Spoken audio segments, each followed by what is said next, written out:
Let's do some Q&A. We still have about half an hour for a Q&A session. You can ask me to clarify something if it didn't make sense to you. Something in the video, what was going on, why it was going on, how I got started, jail stories, whatever you want. I'm here, just please. Somebody popped up back there first. So, for let's say I did want to become a vegetarian, price range for a week amount of food versus somebody who eats meat and goes to Walmart or Target or Kroger, to the grocery stores that aren't generally pushed towards vegetarians or vegans.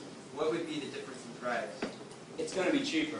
There's a big myth out there that it's more expensive to be veg, and let me explain this in a couple different ways. Now, first of all, the cheapest things on the market are cruelty-free and vegan. Rice, beans, lentils, pastas, things like that. Keep in mind, this is why poor people, impoverished people around the world, they're vegetarians. Eating meat is a luxury. It's only cheap in America because we subsidize the hell out of it. And I want you to put one thing into the equation that nobody ever wants to put into the equation. Health.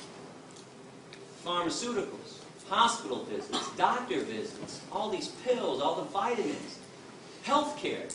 That stuff was not created for vegans. Those are meat-eating creations. I'm about to turn 40 in August. I have no healthcare. I take no vitamins. I see no doctor. I don't need to. I eat properly and I exercise. So if you put health into the equation, meat eating is the most expensive diet out there for sure.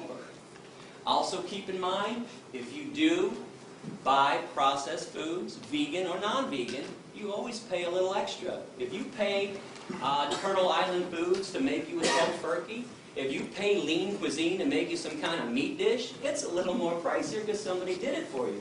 So you can also, if you're really good in the kitchen, make this stuff on your own. I got a recipe section online. I also have a restaurant section and a grocery section too. So you can always look up that stuff. You can contact me, ask me, how do I make this favorite recipe of yours? I will track it down. My girlfriend too is a wonderful chef as well.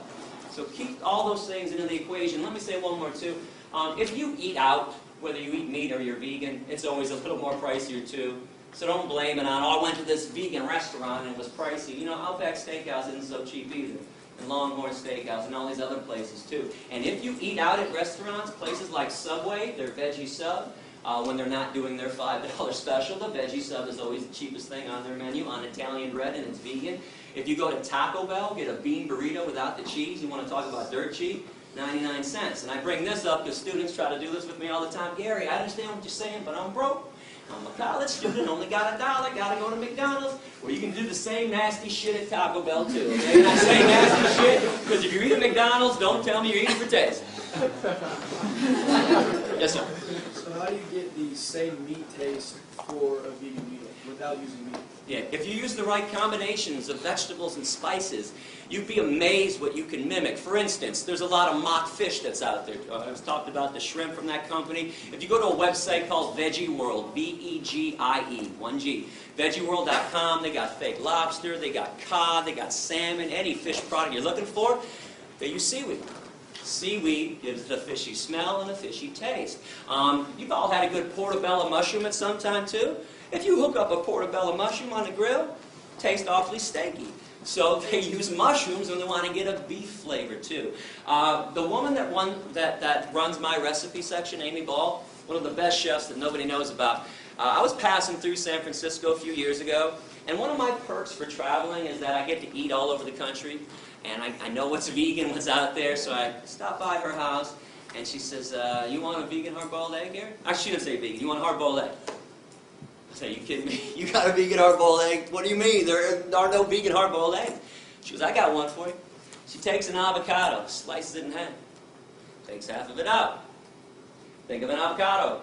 Think of a yolk that's been hard-boiled. The same texture. One's yellow, one's green.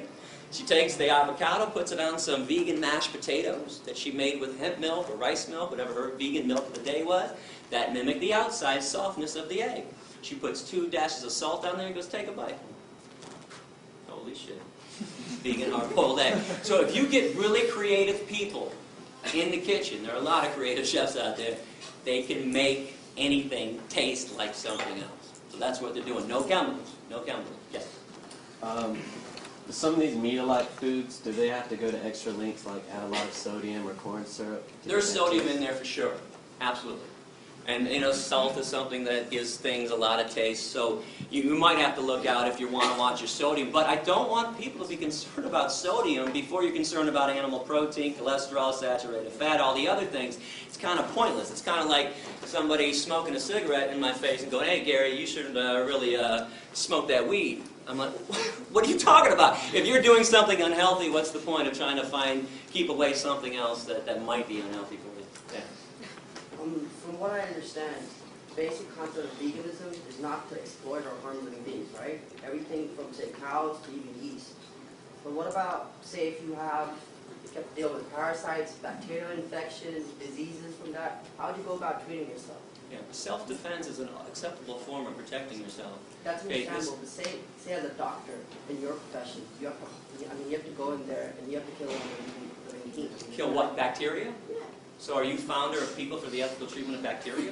The only thing that bothers me when this is brought up is that you want to equate cows on the same level as parasites and Oh no, I'm bacteria. equating bacteria and yeast together. Okay, but do bacteria harm you most of the time? When they do, they're harmful. You have a right to defend yourself and kill something that's harming you. Now let me explain this in a different way. If you and I were walking through the woods and a bear attacked you and jumped on you, do you really think I'd be like, oh, too bad, I'm vegan, man. Okay, I would beat the shit, or try to beat the shit out of the bear and get him off you. This is self-defense. You were attacked. But if some human jumped on you for no reason, I'd also protect you too. If bacteria are killing you and destroying your body, you have a right to destroy the bacteria that's trying to destroy you. Keep in mind, cows do not attack us. Chickens have never attacked a human being in history. Something else I'm kind of curious about, how come we think we're better than chickens when we kill 35 to 40 billion chickens every year on this planet? We've been doing this for thousands of years.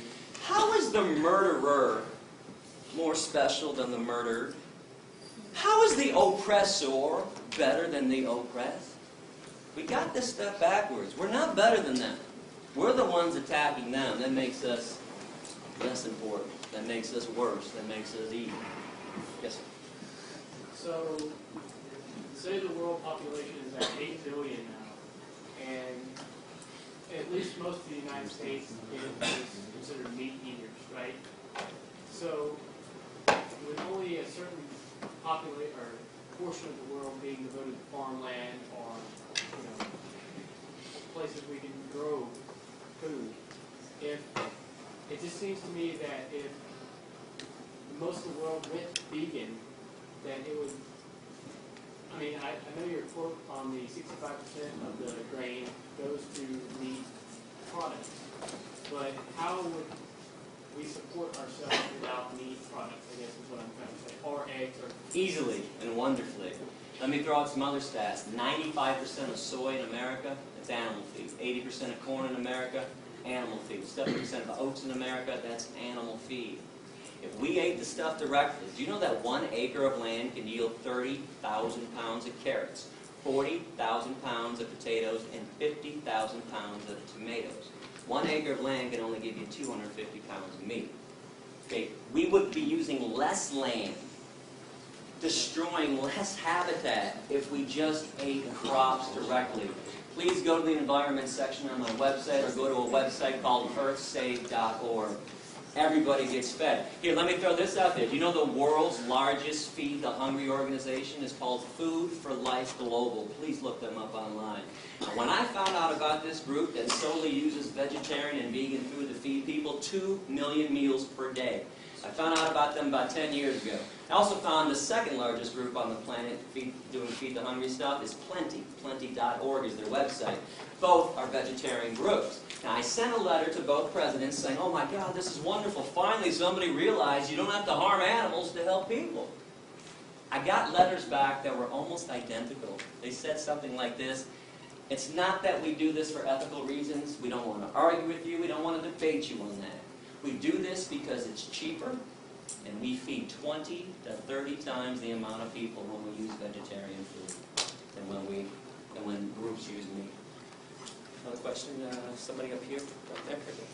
I agree with you in the vegetables and fruit and all that stuff is really good for you, but I guess would say processed soy is bad for you because it causes the body to generate extra estrogen. Well, here's something interesting on that. If estrogen is people's concern about soy, meat and cow's milk have twice the amount of estrogen that's found in soy. But let me break this down for you. So the estrogen that's found in soy is a phytoestrogen, P-H-Y-T-O, plant-based. Phytoestrogens cause no harm to the human body whatsoever. It's animal estrogens that drive the body crazy. But I got some good news for you. If you're really concerned about eating soy, you don't want to do it, don't do it.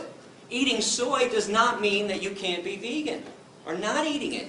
There's wheat meat, or just get down to the nuts and bolts of veganism. Go fruits and vegetables, lentils and beans, and things like that. So you don't have to make soy part of your diet. And if you want to go to my website, I hope you do. I got a brand new section about all the myths out there about soy. A lot of them are being spread by Mr. Michael Pollan, The Omnivore's Dilemma. And by the way, what the hell is the dilemma? Is being kind instead of cruel really problematic to people? Michael Pollan, by the way, is a hunter, is an unpaid spokesman for the meat and dairy industries. Please do not go listening to the Food Incorporated movie or to his Omnivore's Dilemma book. He's nothing but Ted Nugent light. I was just wondering if you only bought products made in the U.S. because you're advocating like cruelty-free, but then what about like cruelty to other people in sweatshops? Do you only buy American? Oh yeah, nowadays you can look at the tag, and it's from Hemptown. I buy my stuff from vegan companies that pay a fair wage, and yeah, I don't do the Target stuff anymore, the Kohl's or anything like that. There are a lot of other issues to be concerned about, and I'm glad that this is brought up. But let's keep in mind the main form of cruelty on the planet is what we do to the animals. But please get involved in other issues like avoiding sweatshops, trying to buy locally and all that stuff. Do you find that it's affordable to buy? You know, I got 3 of these shirts. I just ordered them. They were $9 each. And they were dirt cheap too. It's not as difficult as people think to live ethically. It only seems that way because we're used to the other way of not caring about where products come from, not caring about what happens to other animals and to other human beings. What country were you kicked out of? Canada kicked me out first in 1999. This happened because in 1997 I decided I wanted to do more than just be vegan. I wanted to actually free animals who were being held captive. So I went to a mink concentration camp, a fur farm for animals, the Ebert's Fur Farm in Blenheim, Ontario. Now, I'm from Michigan, so Canada's right across, half an hour, 45 minutes away. So I went to this farm and I opened up the cages for 1,542 mink. Now, mink in the fur industry are killed 2 ways. One, they have their necks manually broken. They take them out of a cage and snap their neck against somebody's knee, or they gas them. Back to the concentration camp stuff. Now, things went badly that evening. I was arrested, and quickly 540 mink actually escaped that night. Holes were cut in the perimeter fence. There was a little dirt road. And then there were 600 acres of forest. That's all they had to do was get across the street, find the way out. Unfortunately, 1,000 mink never made it off the grounds. For that, they were doomed. All I can give them or anyone else would be a chance to be free. I mean, let's face it, if you were all being held in captivity, you were going to have your neck snapped, your skin ripped off your body so somebody else could make a pair of slippers. You'd all be going, man, I hope Gary's coming by tonight. Open up this damn cage, give me a chance. So I got arrested that night. I was put in maximum security, by the way. I was given a 6-month sentence. I did 77 days before they deported me and threw me out, made me persona non grata. And let me just tell you a quick little story, too. While I was in jail, I was with some pretty bad people, child molesters, rapists, murderers, people who tried to stab people. They were trying to teach me a lesson. They put me in one of the worst places around. So they put me in the unit on day 1, kind of a holding unit before they moved me to my unit. And there's a TV set on in the corner. And the alpha male's got the clicker, and he's 5:30, 6:30 news. Lead story in Canada that night. International terrorist Gary Yourofsky sent to jail tonight. Gary Yourofsky, international terrorist, sent to jail. I got international terrorist with every mention of my name. I'm from Michigan. It's Canada. I am now the local. So, I don't know anybody on day 1. I'm standing in the back of the cell, and they're all huddled around the TV. And they finally realize I'm in there with them. One guy's kind of standing like this, and he's looking around. Hey, that's the guy back there. It goes around, that's the guy back there. Now the alpha male gets in, he walks up to me, pretty big guy, he's like, you an international terrorist? I said, yeah. So that's fine, man, you don't look like an international terrorist. I said, maybe it's because I'm the exact opposite of one. Here's what I did. I freed some mink. They're going to have their necks broken. Now, the first thing he said to me, I preached a lot in jail. First thing everybody said to me was, what the hell's a mink? It's like a big ferret. Isn't a rodent thing. And the next thing that was always said to me, this is not verbatim, but the intonation is verbatim. It went something like this. Wait a second. They put you in here with us? Because you freed some rats? And the emphasis was always on us. They knew they were back with us? I said, no, they put me in here with you because I also caused $2.1 million in damage to the mink farm and put the guy out of business permanently to this day, and we don't tolerate economic sabotage in our society. One more thing I want you to think about. When they first arrested me, they refused to give me bail. They thought I was going to bail out, go back to Michigan, and there's no extradition for mink liberation. So I had a 10-day bail hearing. I bring this up because I challenge anyone in this room. Find me a 10-day bail hearing for a rapist, a murderer, or a child molester. Won't do it, but the mink liberator gets 10 days. Now, on day 10, my attorney, Steve Rogan, found out that the same exact judge, Elaine Babcock, that had been denying me bail for 10 days, had just given a man from Michigan, 3 weeks earlier, $1,000 bail, second-degree criminal sexual conduct. Now, you know how judges can get when they don't want to hear something in their courtroom. Boy, she goes flush red, top of her voice. She goes, Steve, don't you dare bring that up in my courtroom. That's got nothing to do with this case, and you damn well know it. Now, I'm sitting over in the defendant's box. I can't talk to my attorney now. He's pacing, but in my head I'm going like, don't back down, don't back down, don't back down. So he's pacing and pacing. I'm like, come on, Steve. And 30 seconds later, he turns and he says, you know what, Your Honor? It's got everything to do with this case. My client tried to stop cruelty. And he wants to go to jail at this point and make a statement on behalf of the animals. You gave that guy from Michigan bail for sexually assaulting a woman, and you won't give my client bail? She looks at me for the first time in 10 days. And I was like, $10,000 bail. Now, agree or disagree with law breaking, and I hope you understand everybody that we all collectively admire. Dr. King, Gandhi, Rosa Parks, Henry David Thoreau, Jesus, we're all radical lawbreakers. Every single person on this planet that ever made substantive change was a radical lawbreaker. Even if for some reason you don't think that I should be breaking laws or that people should break laws, you can't tell me it should cost $1,000 to sexually assault a woman for bail and $10,000 to free some rats. Bottom line on this, sexually assaulting a woman doesn't affect the economy. And we just don't care about things that don't affect the root of all evil. Money. Question? A, what got you started, and B, what's the tattoo? Tattoo is me with a mask on holding a bunny rabbit. And it says Presto et Persto, which is Latin for I stand in front and I stand firm. And it says ALF, Animal Liberation Front, which is a group that goes around. There's no membership, but anybody that goes around and liberates an animal or destroys a place of torture is considered an ALF member. What got me started was my stepdad is a clown in the Shrine Circus. Takes me backstage when I'm 23, and mind you, I got my blinders on too. I could care less about animals besides the dogs that are in my life, or if a chipmunk runs by me, I'm like, hey, look at a chipmunk. Right? But I'm like everybody else. I'm eating dead animals. I could care less about cows and pigs and what they're going through. And he invites me backstage and says, you want to come see the elephants? I'm like, hell yeah, I want to see the elephants. Are you kidding me? Can I bring Wendy with me too? My girlfriend at the time. I said, yeah, bring Wendy down. So Wendy and I go backstage. We're excited. We're like playfully pushing each other like, I'm first. We get back there and we just stop dead in our tracks. When you see cruelty in front of your face, you don't need somebody to explain it to you. I knew what I was seeing was evil.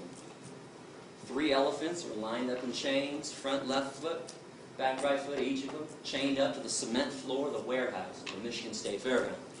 I looked to the left, I saw a monkey screaming and grabbing the bars of his prison.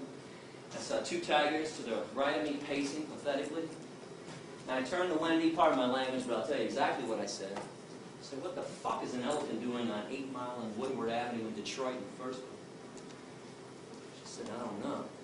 And we walked up face to face with these elephants. And if you pay attention to energy, and please don't think this is weird. We do this all the time, like with babies, with infants. They don't talk and communicate. But a baby starts crying. You thirsty? Oh, you're hungry? You need to be changed. You figure it out. Look at their eyes. Look at their movement. These elephants were swaying like this neurotically. Now, I'm no elephant expert, but I know that's not elephant behavior. I later found out that's a neurotic behavior every elephant gets in every circus because they're kept in chain. In the wild, elephants walk 20 to 50 miles a day. I looked into their eyes. I saw nothing but hopelessness and fear. And I knew something was wrong. So that got me thinking, where did my food come from? Where did my shoes come from? What really goes on in an animal research lab? So that's when I started investigating. I mentioned this earlier. I started going into the Thornapple Valley Pig Slaughterhouse. I started going into animal research labs.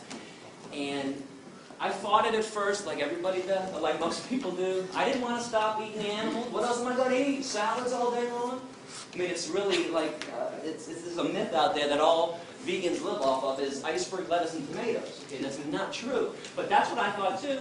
So anyways, the more I thought about it, the more I realized I was a hypocrite. Now here's a paradox I want you to think about. Why do we call some animals pets and others dinner?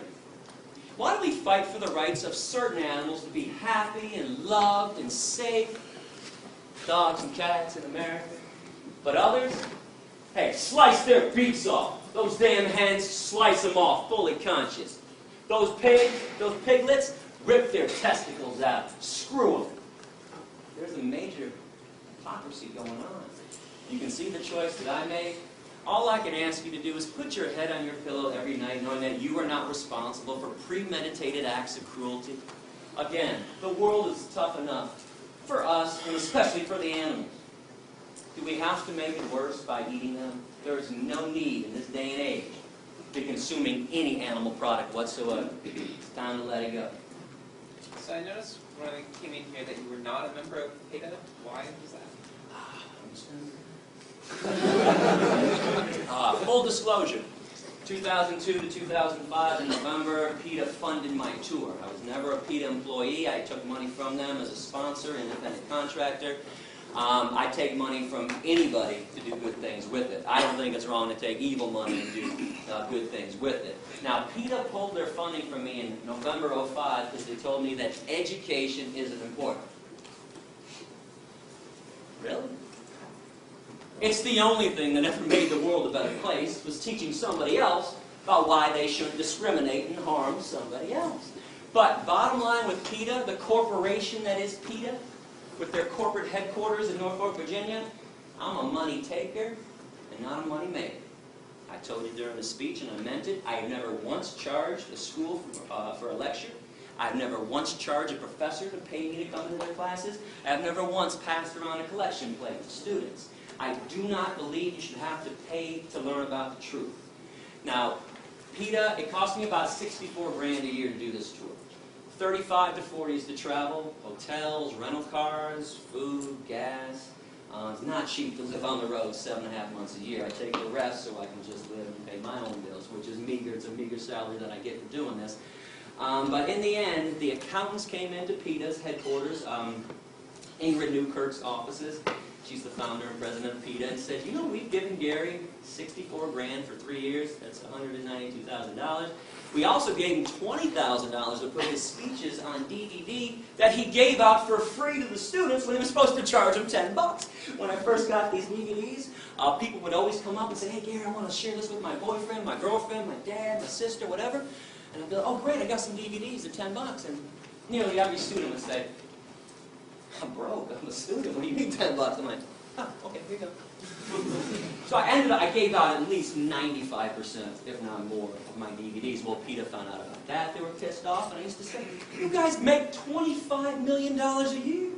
You can't give out a couple thousand DVDs to people that are actually now begging to learn more about animal rights and veganism. So that, obviously ended our relationship when they pulled their funding from me. But something else, I always condemned PETA when I first started, while I took their money, and now that I don't take their money, I still condemn them. They exploit women. Their tactics are so ridiculous. They're always looking for a naked woman. Like Pam Anderson. They want to put Pam Anderson's boobs on billboards all the time. Now listen, I dig that Pam Anderson cares about animals, honestly. But her boobs don't make anybody go vegan. Now when I used to bring this up with Ingrid, she used to say, do you know how many people see those billboards than see your speech? I'm like, oh, it's not even close. Millions more. Are you telling me guys are walking through Times Square, New York City, there's Pam on a billboard, and they're going, holy shit, look at those tits. Let's get some tofu. There's no connection. No, listen, I understand why sex is used, why women are exploited to sell products. I don't like it. But if you tell guys, spray this on, and 12 women are going to tackle you in the hallway and have sex with you, boy, guys, or I'll give you some Axe, spray it all over me. You tell a guy, you're going to get laid if you buy a Harley. Boy, guys want to go get a Harley. But you show Pam Anderson's boobs, nothing. In, out. Doesn't do anything. And there's a lot more horrible things going on in PETA. I actually have an essay on my website. If you click on other animal rights issues, I have an essay entitled, What's Wrong with PETA? And What's Wrong with the Humane Society of the U.S., which is nothing but an animal welfare group that doesn't want to see the free animals at all. That's what's here, and we'll go back there. You mentioned the pet thing earlier. How do you feel about if you have pets that are carnivores and feeding them meat? Bad idea. Now, let me preface this. I do not challenge anybody's love for their dog or cat. If you're a sane person, sane people who have dogs and cats, treat them like family members, unlike Michael Vick. But you brought up a major problem with them. Now, number one is they're carnivores. Now, this means we have to enslave and kill more cows, pigs, chickens, turkeys, and fish to feed the dogs and cats that we like more than the cows and the pigs. Now, hear me on this. I don't care what carnivores do on their own in the wild. Couldn't care. I got the Planet Life series, Planet Earth series. I watched the National Geographic. I can watch a lion tear a zebra to pieces. Doesn't bother me. But we have no business killing on their behalf. And I'll explain this in a simple way. Who's got a cat? Somebody's got to have a cat in front of somebody? Did you ever go outside and kill birds for your cat? No, it brings some back. Thank you. Cat does it on his own. Nobody kills a bird for their cat, but you pay people at the slaughterhouse to kill birds for science diet, ions, and all the other pet food. Just like we pay people to kill chickens and pigs for us, because most people can't shove a knife in somebody else's throat. So, bad idea to have carnivorous pets. Now, good news, in this day and age, there's vegan dog food and cat food. Now, with this being said, I am not here to turn your dogs and cats into vegan. I did not get kicked out of 5 countries. By the way, the other 4 countries somebody had were England, Northern Ireland, Wales, and Scotland. Even though I never set foot on their land ever, they preemptively threw me out because they didn't like my essays. But I did not get arrested 13 times to turn your dogs and cats into vegans. But if you knew what was in dog food and cat food, let me mention the other problem with having dogs and cats: we overbreed them. Every year we murder 5 to 10 million dogs and cats in our shelters every year. These are now slaughterhouses. So there needs to be a moratorium, too, until every cage is empty. But those 5 to 10 million dogs and cats in shelters that we kill every year, raise your hand if you think they end up in a landfill. Wrong. Once a week, the rendering truck comes around, picks them all up and grinds them up and sells them to Science Diet, Alpo, and Iams, and all the pet food companies. So we're making our dogs and cats cannibals, and they don't even eat real meat that they would normally eat. I never talked about chemicals in all the animals that people eat. This is for you, too. This is a whole nother issue on the side that I'm more focused about ethics and stuff.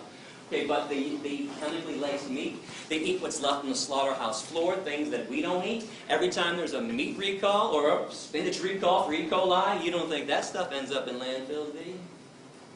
Science Diet, and Alpo, and Iams. So this is why the vegan food is better for them. Now I want to show you something real quick. Actually, I knew this was going to happen this summer. I have never shown this before, but My dog Rex passed away in 2004. He was 15 years old. And Rex was a vegan for the last 9 years of his life. Nature's Recipe vegan dog food formula.